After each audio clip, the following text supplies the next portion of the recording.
Pak Jokowi itu sudah berhasil hari ini angka kemiskinan terendah dalam 10 tahun terakhir, dalam 1 dekade terakhir.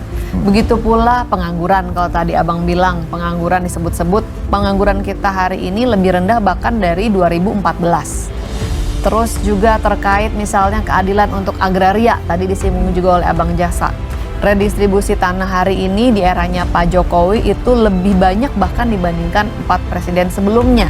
Belum lagi pembangunan infrastruktur. Jadi kalau bicara angka-angka mungkin rasanya terlalu ngawang-awang. Tapi kalau ditanya kepada masyarakat yang antara lain tercermin dalam berbagai survei nasional, ini kan ditanya langsung kepada masyarakat yang merasakan ya, hidupnya lebih baik gak sih? Hidupnya lebih sejahtera nggak? Pemenuhan kebutuhannya baik nggak? Mereka kan lebih dari 75% menyatakan baik. Juru bicara Istana, Grace Natali mengatakan, jika kepemimpinan Jokowi berhasil memangkas pengangguran di Indonesia, namun faktanya terbalik. Badai pemutusan hubungan kerja masih terus berlanjut di Indonesia. Hal ini pun dapat mencerminkan melemahnya ekonomi Indonesia yang tercermin dari ketidakmampuan perusahaan dalam mempertahankan karyawan mereka. Berdasarkan data Kementerian Ketenagakerjaan, pada periode Januari-Juni 2024, terdapat 32.000 orang tenaga kerja yang terkena PHK. Angka tersebut naik 21,4% dari periode yang sama tahun lalu sebanyak 26.400 orang. Jadi bukannya kata kita atau rasa-rasa, apalagi kalau merasa udah berpisah jalan. Kalau berpisah jalan agak berat nih, ya kan? Semuanya juga jadi negatif ngelihatnya. Tapi kalau menurut masyarakat yang ditanya dengan jujur, bahkan mereka tidak punya kepentingan politik, nggak ada di dalam partai, ya mereka lah pendapat yang paling jujur menurut hemat kita semua gitu. Dan mereka menjawab puas dengan pemerintahan Pak Jokowi, merasa hidupnya lebih baik. Saya pikir itu yang lebih fair untuk kita jadikan patokan ketimbang pernyataan parsial dari yang punya kepentingan politik. Yang punya kepentingan politik kita dengar juga tentunya. Gelombang PHK berasal salah satunya dari perusahaan rintisan berbasis teknologi di Indonesia.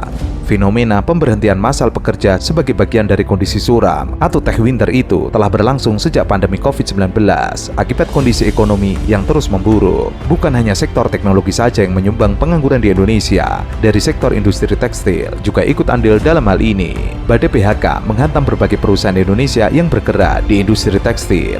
Akibatnya lebih dari belasan ribu karyawan harus kehilangan pekerjaan. Bahkan masih banyak di antara mereka yang pesangonnya masih belum mendapatkan kejelasan. Ada, nggak bisa semuanya ditumpahkan ke satu orang, yaitu presiden. Dalam ketatanegaraan juga presiden tidak berada di atasnya MA atau MK. Jadi rasanya kalau hari ini semua keputusan yudikatif ditimpakan kepada Pak Presiden, nggak fair juga lah kita. Kalau nilainya buat Pak Presiden deh gitu di pemerintahan ini gitu, Bu Seskap, menilainya gimana sejauh ini? Karena ya seperti yang Bang Masinton sempat singgung tadi, ada penurunan dalam indeks demokrasi, ada wacana intervensi hukum gitu. Mau pakai rasa-rasa saya nih, karena kan nanti juga jadinya subjektif. Tapi pakai ukurannya masyarakat aja. Kalau masyarakat merasakan baik, ya berarti memang tidak sempurna, tetapi mayoritas ya sudah on the track, sudah baik. Kalau masih ada yang kurang-kurang, ya mohon maaf, tapi kan ini upaya kita bersama nih. Makanya tadi kalau dikatakan MK diintervensi dan sebagainya, loh kan ada ruangnya untuk membuat pernyataan resmi ketika sedang pemeriksaan material. Kok nggak dipakai? Sebelumnya, sejumlah keanehan dan kejanggalan putusan Mahkamah Agung dalam perubahan batas usia calon gubernur dan calon wakil gubernur terjadi saat putra Presiden Jokowi, Kaisang Pangarep, digadang-gadang maju ke Pilkada DKI Jakarta. Bapak, Kaisang mau ini minta proyek triliunan Bapak yang ada di pemerintah. Kaisang udah bosen sama YouTube, dapatnya uangnya kecil mulu. Kaisang minta ya Bapak ya. Opo tole, mau sukses sama kaya ya kerja keras toh. Mosok pengen penak etok. Sana ngurusin Markobar sana. Markobar itu bukan punya aku Bapak. Oh, bukan toh. Bukan Bapak, bukan. Diketahui Mahkamah Agung mengubah aturan terkait batas usia calon kepala daerah. Dalam peraturan KPU nomor 9 tahun 2020, calon gubernur harus berusia minimal 30 tahun ketika ditetapkan KPU sebagai kandidat yang akan berlaga di pilkada. Pada jadwalnya, KPU akan menetapkan calon kepala daerah di Pilkada serentak 2024 pada 22 September 2024. Namun tiba-tiba saja MA mengabulkan permohonan Partai Garuda yang meminta menghapus PKPU batas usia calon gubernur dan calon wakil gubernur. Keputusan itu terjadi saat nama Kaisang disebut akan berdampingan dengan keponakan Prabowo Subianto Budi Satrio Jiwandono di Pilkada DKI Jakarta. Padahal usia Kaisang Pangarep sendiri belum genap 30 tahun pada pendaftaran Pilkada serentak di bulan September 2024. Diketahui usia Kaisang Pangarep baru menginjak 30 tahun pada 25 Desember 2024. Emangnya masih zaman minta proyek sama orang tua yang di pemerintahan, dasar desok. Emangnya masih zaman minta proyek sama orang tua yang di pemerintahan, dasar desok.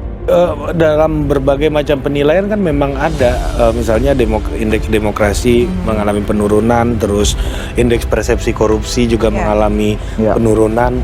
Ini Sis Kris membacanya gimana? Apakah ekspektasi publik tidak sejalan dengan realitas yang bisa didorong atau dilakukan oleh pemerintah, atau memang ada problem apa sebenarnya yang publik harus tahu gitu melihat adanya penurunan angka-angka ini gitu? Tadi kalau menurut saya sih sebagai pribadi ya, yang namanya menjalankan negara itu kan apalagi demokrasi elemennya banyak. Kalau kita bicara soal korupsi, soal bicara tentang misalnya pelemahan KPK yang milih siapa? Komisi 3 DPR gitu kan. Terus kemudian proses revisi dan sebagainya kan nggak bisa ditimpakan kepada satu orang nih, kepada Pak Presiden. Salah satu inisiatornya di sebelah saya, abang kita gitu. Tapi banyak pencapaian-pencapaian beliau yang tidak bisa dipungkiri terbukti dari tingkat kepuasan masyarakat yang menjelang masa transisi itu justru semakin tinggi. Ini dibuktikan juga oleh survei dari Litbang Kompas sendiri. Jadi sebagai manusia, sebagai seorang presiden pasti tidak bisa 100% ya. Tetapi kita tanya kepada yang menerima manfaat, yaitu kepada masyarakat. Dan saya pikir kalau mayoritas masyarakat merasa kinerja beliau baik, ya berarti mayoritas dari janji-janji tersebut sudah dipenuhi dan bahkan diterima oleh masyarakat, dirasakan langsung oleh kehidupannya sehingga bisa memberikan respon yang baik bahkan menjelang masa akhir kepemimpinan beliau. Presiden Jokowi meminta maaf jelang lengser pada Oktober 2024 mendatang.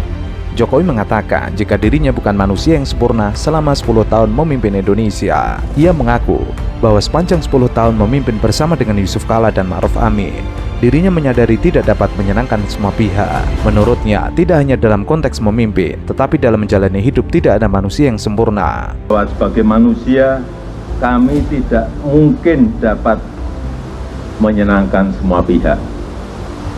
Kami juga tidak mungkin dapat memenuhi harapan semua pihak. Saya tidak sempurna, saya manusia biasa. Jokowi meminta maaf setelah banyak mendapat kritikan dari masyarakat RI atas segala manuvernya, mulai dari menaikkan pajak, wacana tapera, membangun IKN yang sepi investor, kemudian juga belum berhasilnya menangani pelanggaran HAM berat. Dan yang paling menjadi perbincangan belakangan ini adalah pelemahan demokrasi. Jokowi dianggap sudah menggunakan kekuasaannya untuk meloloskan Gibran hingga menjadi wapres terpilih bersama Prabowo Subianto. Namun, pandangan masyarakat tersebut dibantah keras oleh juru bicara Istana Grace Natali. Ia mengatakan bahwa Jokowi adalah presiden tersukses. Banyak kinerjanya dirasakan oleh masyarakat sipil. Saya pikir kalau mayoritas masyarakat merasa kinerja beliau baik, ya berarti mayoritas dari janji-janji tersebut sudah dipenuhi dan bahkan diterima oleh masyarakat, dirasakan langsung oleh kehidupannya sehingga bisa memberikan respon yang baik bahkan menjelang masa akhir kepemimpinan beliau. Grace mengklaim bahwa sebagai manusia, Jokowi tidak sempurna, namun kinerjanya dapat dilihat berdasarkan survei Kompas, yaitu kepuasan masyarakat kepada Jokowi di akhir masa jabatannya meningkat. Namun hal tersebut dibantah oleh peneliti BRIN, Siti Zuhro. Kalau memang betul ya kepuasan itu sangat mendominasi masyarakat, tentunya tidak perlu ada pro kontra. Ya logikanya. tidak perlu ada pro kontra. Kalaupun seandainya muncul kontra terhadap sebagian besar yang sangat puas, itu tenggelam biasanya. Itu kasus yang ada di daerah-daerah menunjukkan seperti itu. Jadi kepala daerah yang sangat disukai karena memang mampu mengeksekusi program-program yang sangat katakan governability kayak gitu, efektif dan sebagainya, pro rakyat dan sebagainya, pastinya yang bersangkutan kepala daerah tadi itu disukai. Jadi kalaupun ada sebagian tidak setuju, itu tenggelam. Nah, ini yang tidak terjadi pada katakan gitu publik luas terhadap Pak Jokowi. Ia mengatakan jika Jokowi berhasil, maka penilaian negatif terhadap Jokowi akan hilang sendiri. Nyatanya penilaian negatif terus muncul dan bahkan membesar menjelang Jokowi akan lengser dari jabatannya. Pak Jokowi ingin cooling down secara politik sehingga menyampaikan permintaan maaf, dan kali ini kita menyaksikan membawa Pak Wapres, Pak Ma'ruf Amin kan gitu ya. Dan memang acaranya zikir. Kita tidak perlu pertanyakan ya ini apakah by design kepentingan politik atau tidak, itu bagaimanapun juga yang posisi di eksekutif maupun legislatif dan sebagainya itu pasti muatannya itu akan ada politik. Jadi tidak perlu kita perbincangkan, tapi pasti ada tarikan politik di situ, bagaimana menggunakan momen yang tepat dan sebagainya sehingga cooling down itu terjadi. Karena bagaimanapun juga purna baktinya Pak Jokowi seperti yang saya sarankan 2 tahun yang lalu, itu bagusnya memang husnul khotimah.